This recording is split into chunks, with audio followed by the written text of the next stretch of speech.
எண்ணிய எண்ணியாங்கு எய்துவ எண்ணிய திண்ணியராக பெரி. எண்ணிய எண்ணியாங்குன்னு ஒரு வார்த்தையை போடுறாரு. நீ நினைத்தது நினைத்தபடியே நடக்கும். எண்ணிய காரியம் திண்மையாக இருக்கணும். அதான் எண்ணிய திண்ணியாங்கு அப்படின்னு சொல்லுவார். அதாவது அவ்வளோர்கிட்ட போய் கேட்டான் ஒருத்தன், இதையே நானும் பல முயற்சி செய்கிறேன், பல பிஸ்னஸ் பண்ணி பார்க்குறேன், ஒன்றும் விளங்க மாட்டாங்கிற காரணம் என்ன அப்படின்னு கேட்டான்.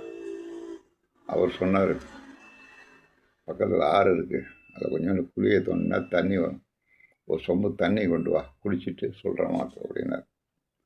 சரின்னு சொம்பை கொடுத்து அனுப்பினார். இவன் போய் தோண்டி தோண்டி பார்த்தா தண்ணி வரல, ஒன்றும் இல்லை, நேரம் வந்துட்டான். என்ன நீங்கள் சொன்னீங்கன்னா ஆற்றுல தண்ணி தோண்டி பார்த்தா ஒன்றும் தண்ணியே வரல அப்படின்னு சொன்னான். வா பார்க்கலான்னு போனார். ஆற்றுல தண்ணியே இல்லாமல் போயிட்டா என்னான்னு பார்க்கலாம் வா அப்படின்னு கூப்பிட்டு போனார். போய் பார்த்தா ஒரு 10 இடத்துல தோண்டி வச்சுருக்கான், 6 அடி 6 அடி ஆழத்துக்கு. என்னடா பண்ணேன், தோண்டி பார்த்தேன் 10 இடத்துலையும் தண்ணி வரலாமா. அப்படியா, ஒரு குழியாக காமிச்சார். இதில் இன்னும் ஒரு 5 அடி தோன்றானார். மல்லு கட்டி 5 அடி தோண்டினா தண்ணி வருது. அதாவது நீ பல பிஸ்னஸ் பண்ணி பார்த்தா நீ ஒன்றும் விளங்காதீங்க, விளங்கவே விளங்காதடா.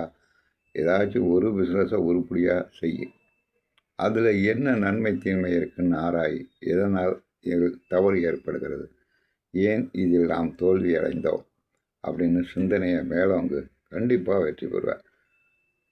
அதுக்காக தாண்டா அந்த குரல், எண்ணிய எண்ணியாங்கு எய்துவர் எண்ணிய திண்ணியராக பெறின் அப்படின்னார்.